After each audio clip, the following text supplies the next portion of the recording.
day in which you're introducing legislation on freedom of speech and academic inquiry at Australian universities. So what's going to change specifically here?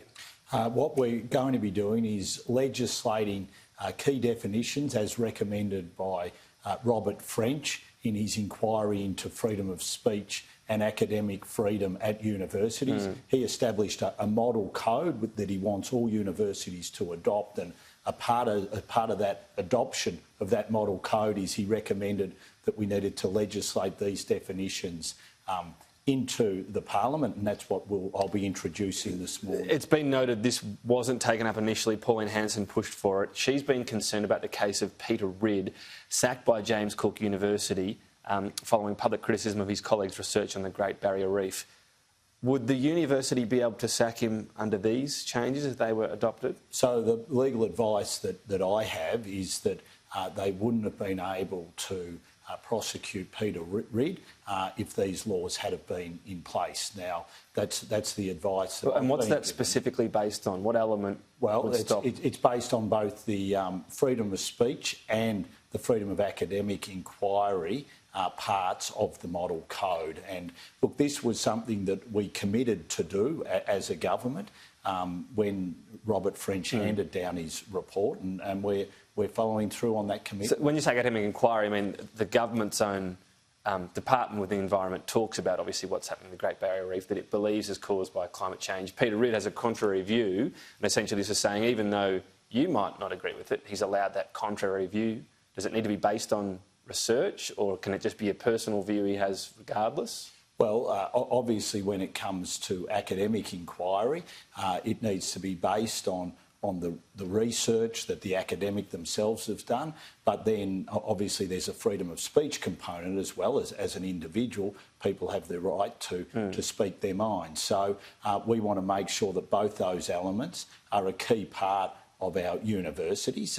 It's something which is incredibly important, especially in the current geostrategic climate, that we understand that all academics and all students at universities have the right to be able to speak their mind, obviously according to current Australian law. So how far does that, when you say current Australian law, I mean individual views on race or sexuality, if they're personal views, they might be put out there on Twitter, but as a personal view, is anything going to change from this legislation in that area? No, as long as they're consistent with our current laws when it comes to freedom of speech, we don't want to see racial vilification or any of those types of things, then yes, they should be able, under those laws, to be able to speak. So essentially no other restriction on them other than any other citizen in Australia? Absolutely.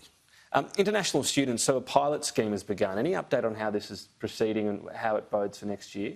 So we've seen both the Northern Territory and South Australia commit to run these pilots. Those pilots will see the first international students arrive, we hope, in November. Obviously, it is the South Australian State Government and the Northern Territory that are leading these pilots, doing so in collaboration with the Commonwealth Government. Our hope is that we will see those pilots commence next month. So people arriving in quarantine there as these international students, could they theoretically have been Australians that were returning or trying to return home? So one of the things that we've asked of both the Northern Territory and the South Australian Government is that they prioritise returning Australians, and that's what they've committed to. But if you've got a backlog of 30-odd thousand still waiting, and yet international students are arriving now or into November, how is that prioritising? Because what we're seeing is that the demand for people returning is mainly occurring for Sydney. There's a pent-up demand for Melbourne. But they could come to Adelaide, quarantine, and then go to their hometown, but what we're seeing is that most people aren't opting to take up that option. What they want to do is either return to Sydney, Brisbane or Melbourne. So both the NT and South Australia governments have lifted their cap on the amount of returning Australians, and obviously the priority for the Australian government remains we want to focus on getting Australians home before Christmas, and then after Christmas we really want to prioritise international students ahead of the commencement of semester one. So, and just finally, I know you're very short on time, but what's the latest on numbers you'd expect next year in terms of international students, the difference between situation normal and what will likely actually happen? So we're able to get over 80% of our international students in this year.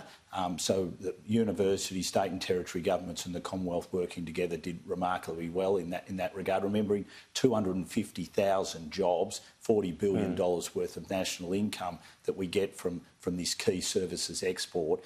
When it comes to next year, we're being very cautious in the numbers that we're expecting, but given where we're at with dealing with the coronavirus, our hope is we'll be able to get that pipeline commencing, and we will start to see substantial numbers be able to come. But what the figure next year? Oh, look, it's too hard, Tom, to put a figure on that. You look at where we are in Melbourne, for instance, that's one of the key ports where the international students would come into. It's very difficult to get a sense yet as to what those numbers would look like. All right, we might talk about that again down the track. I know we were very short on time. We didn't get to your Richmond Tigers, but I think you've probably spoken to many people about that already. We have, and bad luck for your Lions, Tom. Oh, well, we beat Richmond at least. You did, but not in the game that counted and mattered the most, the grand final. Trust me, I've gone through it a few times.